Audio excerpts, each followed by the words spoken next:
7:48 de este hermoso viernes. Nosotros continuamos aquí despertando a República Dominicana con las informaciones, analizando además el panorama político, económico, social. Y de esta manera le damos la bienvenida a nuestra segunda invitada del día de hoy. Nos acompaña Flor Batista, coordinadora de la Unidad de Poder Legislativo del Observatorio Político Dominicano de Funglode. Bienvenida, Flor. Muchísimas gracias por invitarnos a su espacio. Y qué bueno encontrarnos aquí. Por la última vez hablamos de violencia de verdad, claro, sí, recuerdo eso.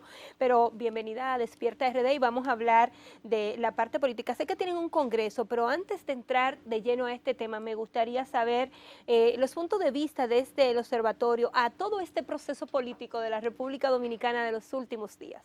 Precisamente el trabajo que venimos a presentar hoy tiene que ver con el perfil de los legisladores electos y las elecciones congresuales celebradas recientemente y cuáles renovaciones se dieron en el Congreso Nacional. También la unidad de partidos políticos, que es la que puede hablarles más ampliamente sobre el tema, está trabajando ya con un análisis sobre todos los eventos que se dieron precisamente durante los comicios.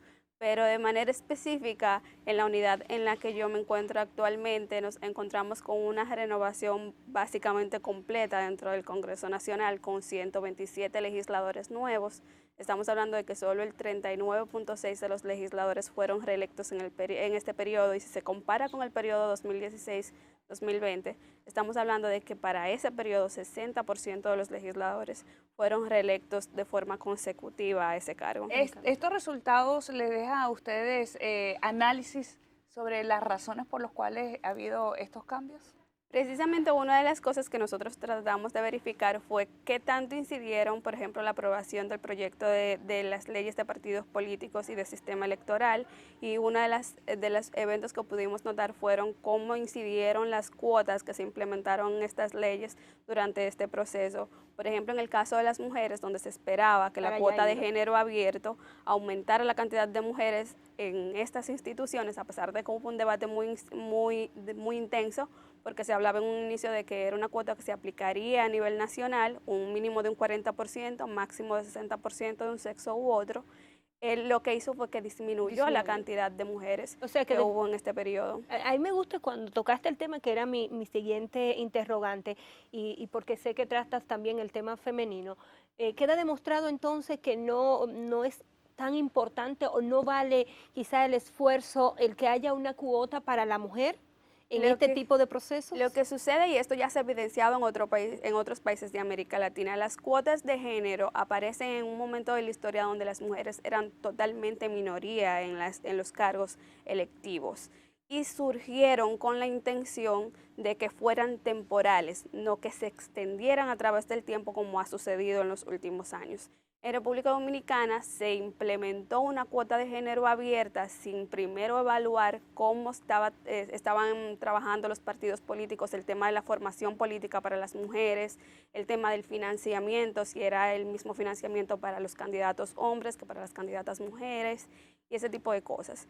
Entonces, imponer de repente a los partidos políticos una cuota abierta los obligó a buscar mujeres donde aparecieran. Que no reunían entonces los requisitos ni las condiciones. Entonces, quizás este tema, quizás mujeres que no habían trabajado directamente a proyectos comunitarios, que no tenían una influencia realmente fuerte dentro de sus comunidades, provocó que la cantidad de mujeres disminuyera de un periodo a otro. Estamos hablando de que en 2016 eran 56 mujeres las que habían entrado al Congreso Nacional, y al término de este periodo, 2016-2020, habían 59 mujeres porque había fallecido la diputada Inés Bryan, y entonces habían entrado 3 mujeres más por un proceso de que varios legisladores habían sido electos para algunos empleos en la administración pública, otros en la administración local.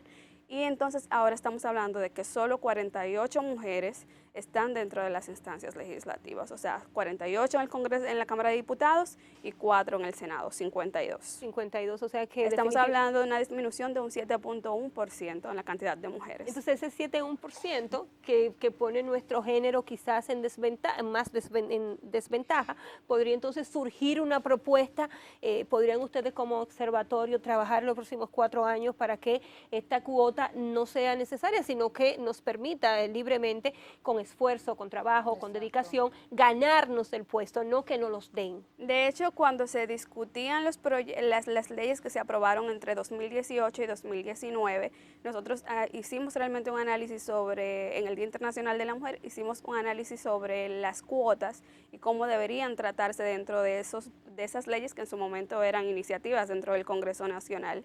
Y lo que se explicaba era que para este momento República Dominicana debería entrar a un tema de la paridad y que esto debía ser acompañado porque en las escuelas de formación política de estos partidos, entonces se incluyeran a más miembros mujeres. También es importante precisar que lamentablemente el sistema de partidos políticos en República Dominicana, incluyendo los dirigentes de los partidos políticos y toda su cúpula, por ejemplo, son machistas. Fíjense la cantidad de mujeres que hay dentro de estas instituciones. Esto también limita la cantidad de mujeres que pueden tener un puesto de dirigencia dentro de los partidos políticos, que son quienes tienen más contacto directo con el pueblo directamente. Surgen entonces dos interrogantes. ¿Apostarían ustedes a eliminar la cuota como tal y implementar otra metodología para la inserción de la mujer dentro de la política? Y lo otro, ¿qué alternativas, y si este estudio lo revela, habría que poner sobre la mesa? Porque hablas de un machismo y es un tema netamente cultural.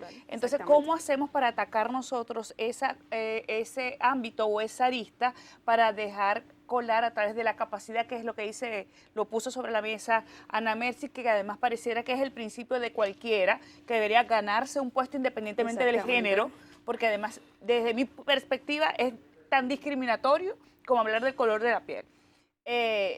Pues poder la mujer entrar al ruedo sin que esto requiera que sea por el hecho de ser mujer, sino por tener la capacidad. De hecho, es importante precisar que las cuotas de género surgen en un momento porque precisamente como hablamos de que los sistemas de partidos políticos son sistemas que son meramente patriarcales y meramente machistas, entonces se impusieron para que los partidos abrieran espacios para las mujeres, y sucedió ahora con los jóvenes también. Y de hecho la cuota de los jóvenes logró que de 7 jóvenes en el periodo 2016-2020, 7 personas que se encontraban entre los 25 y 35 años, pasáramos a 30 en este periodo. Es decir, que sí funcionó el tema de la cuota. Exactamente. Pero funcionó, y tú me disculpas, por a ver si tenemos la misma percepción. Funcionó porque estos jóvenes hicieron clic con la población en temas importantes para su generación. Exacto. Y que esa población que no era motivada a votar en la República Dominicana, porque el voto del adulto mayor era sumamente importante, hiciera clic y entonces motivara, pese a los casos que también habíamos vivido desde febrero a la fecha, que fueron muchos jóvenes los que tomaron la voz delantera. ¿Es esto lo que influye? Desde mi punto de vista y lo que pudimos observar en la investigación y en las cifras que también publicó la Junta Central Electoral, eso fue precisamente lo que sucedió. La cantidad de jóvenes aumentó no solo por la cuota que se implementaron en ambas leyes, sino por el momento que estaba viviendo políticamente el país y que los jóvenes asumieron un rol importante durante este proceso. Y lo tercero es que como estamos en un momento donde la pandemia también limitó el asunto de la campaña política, así que hubo que utilizar nuevas redes, nuevas herramientas para impulsarlo. Sí. Eso benefició exactamente que la cantidad de jóvenes aumentara. Sin embargo, son apenas el 10% dentro del Congreso Nacional. Pero llegó la cuota. ¿Llegó a la cuota? Llegó, sí, cumple la cuota, cumple pero la es cuota. importante precisar que así empecé esto, es que las cuotas se aplican para los partidos políticos y las candidaturas electivas. Esto no influye en la cantidad de mujeres o de jóvenes que entran a las instancias legislativas. Por ejemplo, las mujeres, la cuota es un mínimo de un 40%, máximo de un 60%. Pero las mujeres en este momento son apenas un 23%. Pero hay una candidata, y qué bueno que tocas el tema de ese punto de vista, hay una candidata en Santo Domingo Este que no pasó y entendía que le correspondía o la curul de Bolívar Valera, el boli creo que era, o la de Bertico Santana, como cariñosamente se le dice a uno de nuestros diputados, y ella exigía que le correspondía por la cuota a uno de los dos. Desde fuera nosotros estábamos quizás conscientes de que ella estaba perdida, pero la muestra está entonces de que muchas mujeres no entendieron el proceso de la cuota. Exacto, eso también es un poquito de falta de conocimiento de cómo se aplica la cuota y para qué funciona. Funciona para crear candidaturas, o sea, a espacios a candidaturas en ciertos puestos electivos, no para los puestos electivos. Eso es totalmente distinto. ¿Hay un estudio de todo esto que ustedes piensan presentar? De hecho, ya lo presentamos. Está en nuestra página web, que es www.opd.org.com, como con el nombre Perfil de los Legisladores Electos 2020-2024, elecciones congresuales y renovación en el Congreso Nacional. Pueden acceder a él, descargarlo, verificarlo, porque también hacemos un pequeño análisis de los nuevos retos que tendrán los legisladores que entran el 16 de agosto. ¿Y tiene algún abrebocas para los que no hemos entrado sobre estos nuevos retos? Dentro de los retos más importantes es que hay un conjunto de iniciativas que desde hace 10 años se encuentran dentro de las iniciativas de la agenda priorizada del Congreso Nacional. Esto quiere decir que son leyes tan importantes para el país que el Congreso debe centrarse en su conocimiento y en su aprobación, porque tendrían un impacto significativo. Y desde hace 16 años estas leyes, específicamente estos proyectos de ley, se encuentran engavetados en el Congreso Nacional. Por una u otra causa Código no penal, han podido ser. Exacto, Código Civil. Entonces ahí se encuentra precisamente el Código Penal, Código Civil, Código de Procedimiento Civil, el Código del Cambio Climático, el proyecto de ley de sanción, prevención y erradicación de violencia contra las mujeres, que es sumamente importante, y ahora entra el proyecto de ley de residuos sólidos. Y creo que el del agua también entra. El proyecto de ley del agua también. Este Congreso, claro, que ha cambiado bastante, hay que decirlo, y ha dado paso a una nueva generación llevándose entre las manos, para no decir entre las uñas, a mucha gente que hizo de la carrera legislativa su estilo de vida o su hábitat de trabajo. Va a cargar con una responsabilidad importante y pienso, no sé si el estudio así lo arrojó, pienso que estos jóvenes también tienen una visión distinta a los legisladores que teníamos antes, y esto podría viabilizar la rapidez del mismo, como también podría estancarla. El tema de la voluntad política aquí es importante. Es sumamente importante, porque es importante también precisar que una de las causas por las que estos proyectos de ley no han sido aprobados dentro de estas instituciones es precisamente porque hay líneas partidarias dentro del Congreso Nacional que no permiten que esto avance. O sea que definitivamente nuestros legisladores actúan bajo la línea de cada partido que se le manda. Exactamente. Nos vamos hoy todos a tirarle el puente y van todos en filita y se tiran del puente aunque no estén de acuerdo.